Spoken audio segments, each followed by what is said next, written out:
प्रश्न संख्या 4। माननीय सर, मंत्री जी, उत्तर मिल गया मुझे, चलिए उत्तर मिल गया, पूरा पूछिए। लेकिन आधा अधूरा मिला है। मैं आपके संरक्षण में ये चाहता हूं कि मैंने ऑनलाइन 12/8/2025 को प्रश्न लगाया, जिसके अंदर मैंने 4 पॉइंट लिख करके दिए, और सब्जेक्ट के अंदर भी मैंने जालंधर केमिकल युक्त पानी नहरों में पर प्रभाव, भाखड़ा सिंचाई परियोजना, सूरतगढ़ विधानसभा क्षेत्र की सिंचाई संरचनाओं की स्थिति के बारे में लिखा। लेकिन प्रश्न जो आगे भेजा गया विधानसभा की ओर से, वो मात्र पहला जो पॉइंट है उसको ही आधा भेजा गया है। बाकी सारे के सारे 3 प्रश्न ये ऑनलाइन लगाए हुए हैं, बाकी पूरे के पूरे 3 प्रश्न आगे भेजे ही नहीं गए हैं, जिनके उत्तर कहां से आएंगे मेरे पास। अध्यक्ष महोदय, अध्यक्ष महोदय, अध्यक्ष महोदय, नो, अनुमति नहीं है, बैठिए। अध्यक्ष महोदय, नहीं, हमके नहीं, अनुमति नहीं है। अध्यक्ष महोदय, अध्यक्ष महोदय, वो उनको अनुमति है। अरे अब मैं बता रहा हूँ, हाँ, उसमें अध्यक्ष महोदय, माननीय सदस्य, अध्यक्ष महोदय, 1 मिनट मेरे सुनिए। प्रश्न की ग्राह्यता के संबंध में स्पीकर साहब के अधिकार को कोई सदस्य चुनौती नहीं दे। उसके में माननीय सदस्य, नहीं, बैठिए बैठिए, कोई नहीं, ऐसा नहीं, बैठिए, अगला आपके प्रश्न नहीं आएंगे, बैठिए बैठिए। नहीं, इसका व्यवस्था मैं दे रहा हूँ, व्यवस्था मैंने दी है ये।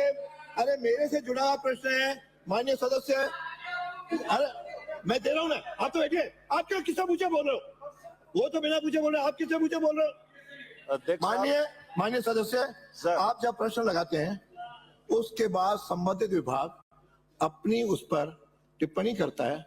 यदि सही होती है तो उनकी टिप्पणी मान ली जाती है, नहीं होती तो नहीं होती। अग्राह्य से लेकर के कोई मुद्दा लंबा है, कोई कोर्ट में विचाराधीन है, कहीं और है, उस अनुसार ये निर्णय मेरा है। सर, आपको इस पे कोई पूरक प्रश्न पूछना तो पूछिए। पूरक प्रश्न आप सर संज्ञान लें, ऐसा कोई भी बात नहीं है जो विधान यानी मंत्री जी के संज्ञान में नहीं है। मैंने उसको निरस्त किया है, मैंने उसको निरस्त किया है।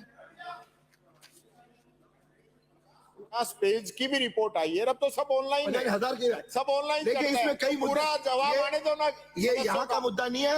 माननीय सदस्यों का ये तो सबका ही है साहब, चर्चा करें। मेरी व्यवस्था को चैलेंज नहीं कर सकते हो, आपकी व्यवस्था को चैलेंज नहीं कर। मैंने कर दिया, मेरा निवेदन है आपसे, मैंने किया है। कोई पहला क्वेश्चन नहीं है, हमेशा क्वेश्चन लगता है सब। मैंने अगला किया है। अब आप क्या बोल रहे? मैंने दे दी व्यवस्था, मैंने व्यवस्था दे दी।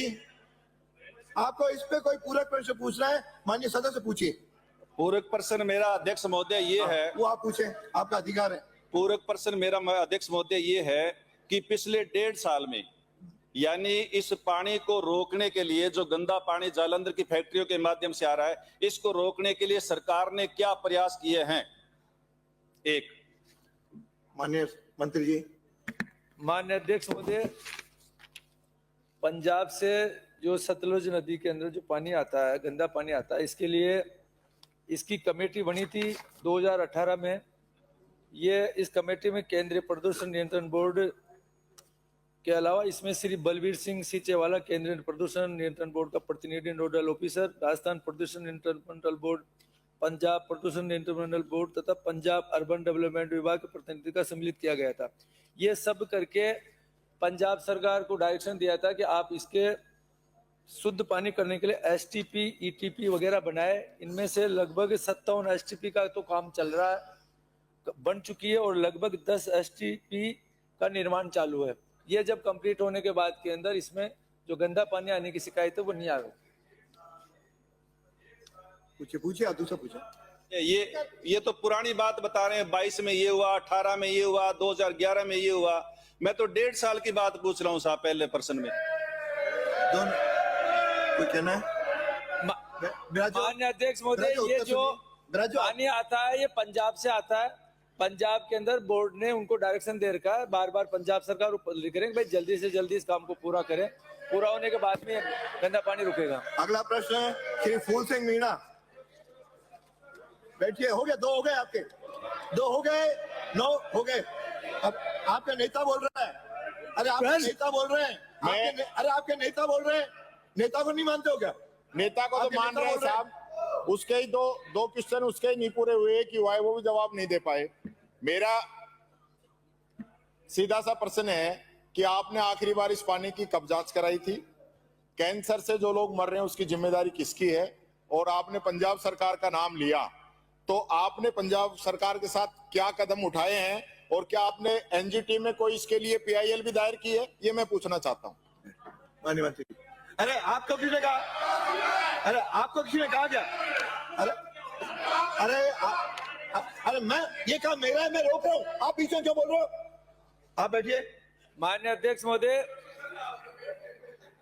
बीकानेर केनाल के आरडी 368 पे राजस्थान पंजाब बॉर्डर पे real time water quality RTWQMS से इंदिरा गांधी फीडर एवं बीकानेर केनाल के माध्यम से राजस्थान की सीमा में प्रवेश करने वाले पानी के PH, water treatment, temperature, dissolved oxygen, biochemical oxygen demand, BOD chemical oxygen demand, COD, dissolved ammonia nitrate and chloride parameter की ऑनलाइन सूचना प्रत्येक घंटे के अंतराल पर राजस्थान प्रदूषण नियंत्रण बोर्ड जयपुर एवं जल संसाधन कार्यालय हनुमानगढ़ में स्थापित कंट्रोल रूम में प्रदर्शित हो रहे हैं, जिसकी मॉनिटरिंग लगातार की जा रही है, जिसमें पीएचडी को पेयजल हेतु सप्लाई किए जाने वाले रॉ वाटर के सभी पैरामीटर सीमा निर्धारित सीमा में पाए गए हैं। माननीय मुख्यमंत्री चलिए, अब प्रश्न उत्तर तो सुन लो। अरे उत्तर सुनो, आप नहीं, आप बैठो। नो, आप बैठिए। पूरक तो पूछ लेने दो साहब, ये उत्तर तो सुन लो, पूछ लिए। जब मैं कह रहा हूँ प्रत्येक घंटे में इसकी जांच होगी, इसकी ऑनलाइन रिकॉर्डिंग चलती है, आपके प्रश्न का उत्तर आ रहा है। ऑनलाइन करें, इससे ज्यादा हर घंटे में जांच करें आप, पर डे की नहीं, हर घंटे में जांच करें इसकी।